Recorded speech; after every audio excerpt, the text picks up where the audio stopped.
प्रभु यीशु मसीह के मधुर और मीठे नाम में आज दिनांक 20 सितंबर दिन शुक्रवार को आप सब श्रोताओं का हम स्वागत करते हैं। आज के दिन के लिए जो वचन है वो लिया गया है इब्रानियों की पुस्तक उसका 10 अध्याय 19 पद। सो हे भाइयों, जबकि हमें यीशु के लहू के द्वारा उस नए और जीवित मार्ग से पवित्र स्थान में प्रवेश करने का हियाव हो गया है। प्रियो, रानी विक्टोरिया के महल से कुछ ही दूरी एक गरीब मसीही महिला का परिवार था। वो परिवार में बहुत खुशी रहती थी। हालांकि वो गरीब थी, लेकिन वो बहुत आनंदित रहती थी। वो हर समय परमेश्वर की स्तुति करती रहती थी और वो खुश रहती थी। एक दिन रानी का मन उस महिला से मिलने का हुआ और उसने उस महिला से पूछा कि बहन, तुम मुझे ये बताओ कि तुम हमेशा ऐसे आनंदित कैसे रह सकती हो। महिला ने जवाब दिया कि महारानी, यह धन्य और प्रभु का अनुग्रह है कि प्रभु ने हमारे पापों को क्षमा किया है और जब हमारे धर्मों को हमसे दूर किया है और अपने बहुमूल्य लहू से हमारे सब श्राप को तोड़ा है, तो हम आनंदित क्यों ना रहे। रानी उस महिला की कुछ मदद करनी चाहती थी, तो उन्होंने उससे पूछा कि मैं तुम्हारे लिए क्या कर सकती हूँ। उस महिला ने बड़ा अच्छा उत्तर दिया। उसने कहा कि महारानी, मुझसे वादा करिए कि आप स्वर्ग में परमेश्वर की उपस्थिति में मुझसे मिलेंगी और इससे बड़ी खुशी मेरे लिए कुछ नहीं हो सकती है। जब रानी ने इस उत्तर को सुना तो वो अपने हृदय से हिल गई। उन्होंने इस बात को समझा कि ये कितनी बहुमूल्य बात है और उसने उस स्त्री से वादा किया कि हाँ, निश्चय मैं तुम्हें स्वर्ग में जरूर मिलूंगी, क्योंकि मैं भी यीशु मसीह के लहू से छुड़ाई गई हूँ।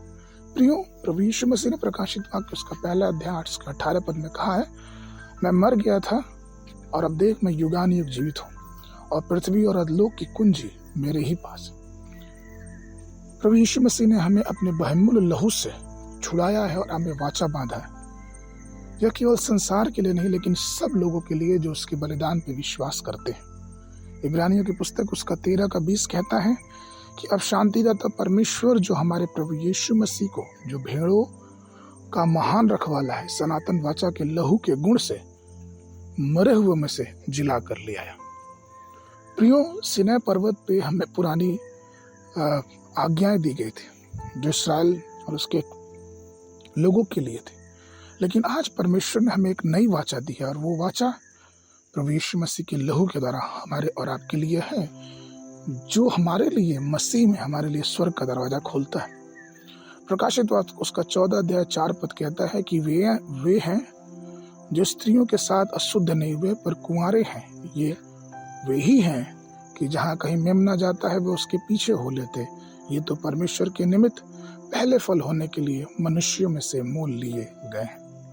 परमेश्वर ने प्रिय लोगों, यदि हम और आप प्रभु यीशु मसीह के लहू से नहाए हुए छुड़ाए गए हैं, तो हम इस बात को ध्यान दें कि हमें स्वर्ग में जाना है और अपने वस्त्र को उस मेमने के लहू से धोए कि हम हमेशा ही श्वेत रहें, पवित्र रहें और प्रभु के राज्य में उपस्थित होने वाले हो सकें। आज के मनन के लिए इब्रानियों की पुस्तक उसका 13 अध्याय 12 पद। इसी कारण यीशु ने भी लोगों को अपने ही लहू के द्वारा पवित्र करने के लिए फाटक के बाहर दुख उठाया। बाइबल अध्ययन के लिए सुबह के समय सबोपदेशक की पुस्तक उसका 4, 5, 6 अध्याय, संध्या के समय 2 कुरिन्थियों उसका 12 अध्याय। परमेश्वर आप सबको आशीष देवे।